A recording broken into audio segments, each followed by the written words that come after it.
Sambung lagi. Wa idza ra'aita thamma ra'aita na'iman wa mulkan kabira. Dan apabila kamu melihat di sana mana? Bila kamu melihat di dalam syurga itu, nescaya kamu akan melihat berbagai na'iman.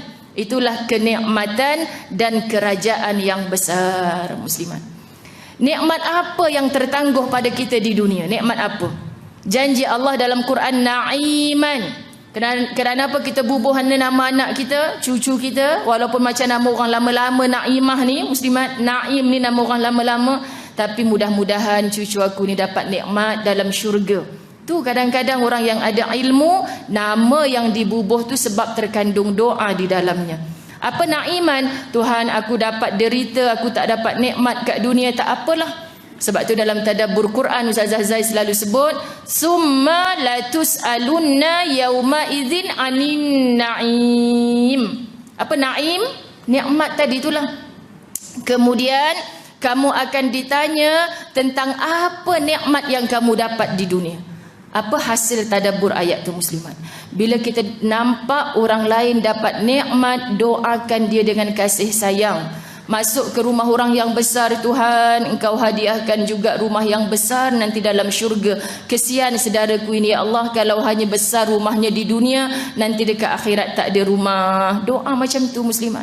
Tak payah kabur ke dia. Air kosong je. Aku ni puas dalam hati doa supaya engkau ke akhirat dapat rumah besar. Tak payah kabur ke dia.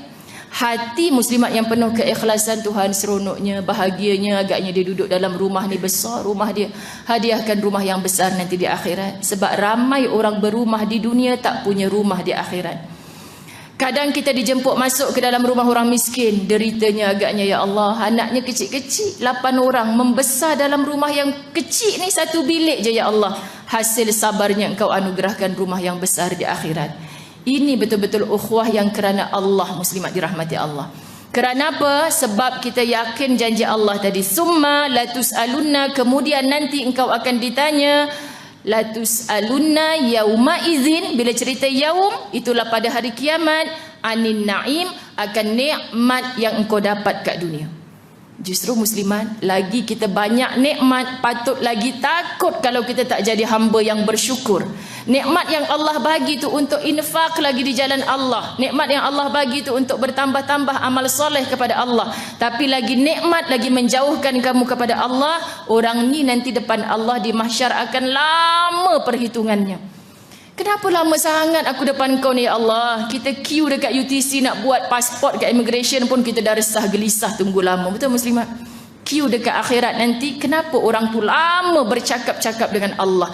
1 sen setiap yang Allah bagi, Allah tanya mu belanja kat mana? 1 hari Allah bagi umur, Allah tanya mu gunakan umurmu ke mana? Masya Allah, muslimat, kita kalau ditambah umur, orang happy birthday Ustazah, ya Allah Tuhan, mudah-mudahan aku menjadi manusia makin taat kepadamu, makin bermanfaat pada manusia. Sebab hari ni aku ditambah usia. Itu patut kita fikirkan. Sebab takut nanti dah umur macam ni, Allah tanya, apa yang aku buat dengan umur aku?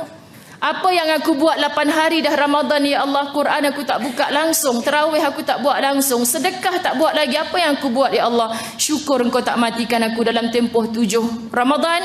Hari ni 8 hari aku dihidupkan balik, aku berazam nak buat yang terbaik. Hari-hari mesti ada khauf dan rajak macam ni, wahai orang beriman. Faham maksud Ustazah, ya?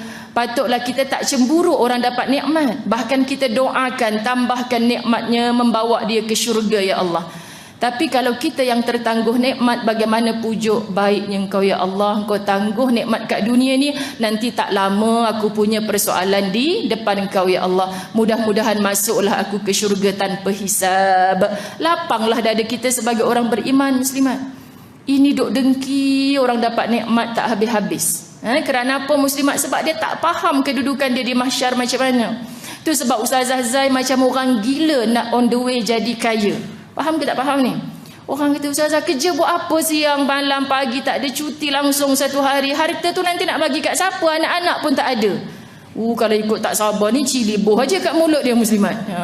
Tapi kan kita kena faham. Sudah tidak ada anak-anak yang soleh solehah untuk ditinggalkan, doakan selepas mati. Kerjalah jadi orang kaya yang Ustazah Zai sangat cemburu. Banyak jumpa orang kaya ni. Jap Ustazah tolong sampaikan. Jap ya Allah Kak, hari tu akak yang bagi, ni bagi lagi. Tak apalah Ustazah, tak apa, akak takut nanti mati apa nak jawab depan Allah. Bermewah banyak dah. Semalam pergi bazar Ramadan, akhirnya bazir semua Ustazah saya ni kan. Banyak benda saya membazir dalam hidup. Ni sebelum saya guna saya nak bagi Ustazah. Ya Allah akak, seminggu akak saja 3 kali. Cemburu sungguh saya. Patut Nabi suruh kita cemburu dengan si kaya yang pemurah. Ustazah Zai yang kerja bagian nak rak ni sebab cemburu dengan si kaya. Itulah muslimat, cemburu. Yang si kaya tak pemurah, kita sikit pun tak cemburu. Takut hangus dia dengan harta-hartanya. Faham muslimat? Cemburulah kita dengan orang kaya yang infakkan hartanya ke jalan Allah. Cemburu. Maka kita akan gigih nak jadi macam dia. Lagi dengan siapa Nabi suruh kita cemburu? Dengan orang yang ada ilmu, tak habis-habis untuk menyampaikan ilmunya. Tak penat ke Ustazah? Bohonglah tak penat. Tapi kerana apa? Sebab kita nampak ini je lah jalan untuk aku dapat akhirat tu nanti dengan syurga. Mudah-mudahan muslimat. Ibu sakit ke membesarkan anak? Masa kecil tak sakit Ustazah, bahagia kan? Nangis sikit didokong senyap. Tapi bila dah besar macam-macam cabaran. Inilah ujian untuk kita dapat nanti. Lagi sakit akak bela dia masa hidup ni, insya-Allah masa akak mati dia manusia paling menyesal. Dalam menyesalnya itulah ada doa-doa kebaikan untuk akak juga. Faham muslimat? Sebab tu kena sentiasa bersangka baik dengan Allah. Anak kita belum baik hari ni, dia yang akan paling banyak doa-doanya, penyesalannya setelah kita mati. Yakinlah dengan janji Allah. No muslimat. Sebab tu tak payah tunggu mati. Hari ni ramai orang tua yang jumpa Ustazah. Dulu saya menangis degilnya dia, malasnya pergi sekolah. Tapi rupa-rupanya yang lain doktor, lawyer, Ustazah berjaya belaka. Dia kerja sendiri, jual buah tepi jalan. Tapi bila saya nak pergi hospital, dia lah yang hantar dulu. Dia yang tunggu saya ke hospital Ustazah. Sebab dia tak terikat kerjakan sesiapa. Nampak tak Allah bagi tarbiyah pada kita muslimat? Belum kita mati lagi. Siapa yang paling kerap ziarah kubur kita? Siapa yang paling panjang doanya untuk kita? Yang dulu paling degil dengan kita muslimat. Sebab itu kita nak sebutkan Masya Allah, Allah tu baik. Kita saja yang belum kenal bagaimana Allah meletakkan kebaikannya pada kita. Baik, kita sambung lagi. وَزَوَّجْنَاهُمْ بِحُورٍ عِينٍ. Dan kami berikan kepada mereka bidadari. Maksud, semua orang ada pasangan di akhirat. Ini baru kelas kat mana ya? Kemarin, 2 hari lepas, baru lagi lah. Ada orang tanya, Ustazah saya ada semalam dekat Masjid Muaz Jabal, hari Sabtu. Ada orang tanya, Ustazah saya ada terbaca satu doa dalam Ramadan ni, kita dapat pasangan seperti bidadari. Kita kena amin ke doa tu? Oh, tu muslimat dirahmati Allah. Kuliah muslimat ni comel je nak jawab. Kita tak faham kenapa dia tanya. Yelah bidadari. Tak kak, kita bukan LGBT. Kita ni muslimat, kalau dalam Quran kata bidadari, makna kalau yang baca doa tu perempuan, Allah akan bagilah bidadara. Faham tak? So kalau imam yang doa begitu, kita amin ajalah. Tak payahlah kita ubah balik, imam tukar bidadara, kami ni muslimat. Tak payah.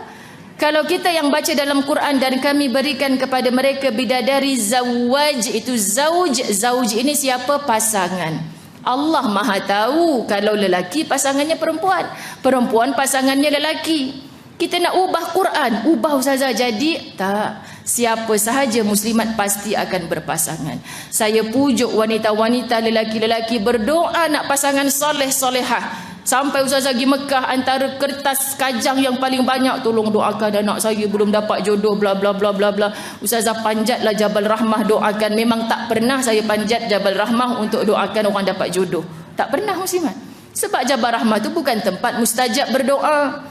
Jadi bila tertinggal kertas kajang kat rumah dah banyak sangat, duduklah depan Baitullahil Haram, muslimat dirahmati Allah, cari tempat-tempat mustajab. Tuhan, ramainya ibu yang sedang berharap-harap anaknya mendapat pasangan yang soleh solehah, Engkau kabulkan hajat yang baik itu ya Allah. Boleh muslimat? Tetapi sampai ke mati tak dapat pasangan, kita ke yang nak begitu? Kita tak nak. Tapi itu takdir Allah. Kuatlah menempuh takdir, berdamailah dengan takdir. Allah sedang siapkan insya Allah Muslimat dirahmati Allah, pasti kawan ini akan dapat pasangan. Tu sebab kita takkan kutuk dia. Kau tak kahwin lagi pasal apa? Kita tak faham muslimat. Allah kata, ya Allah, aku yang ada pasangan nampak bahagia, belum tentu ada pasangan ke akhirat. Tapi dia yang engkau uji macam ni, ya Allah, tak ada dosa dengan suami, tak ada dosa dengan anak-anak, insya-Allah. Syaratnya dia redalah. Dia tak ada pasangan, dia sibuk mengganggu pasangan orang lain, pun tak syurga juga. Dia tak ada pasangan muslimat, dia sibuk fitnah orang lain dengan suaminya, ini pun berdosa juga. Faham ya?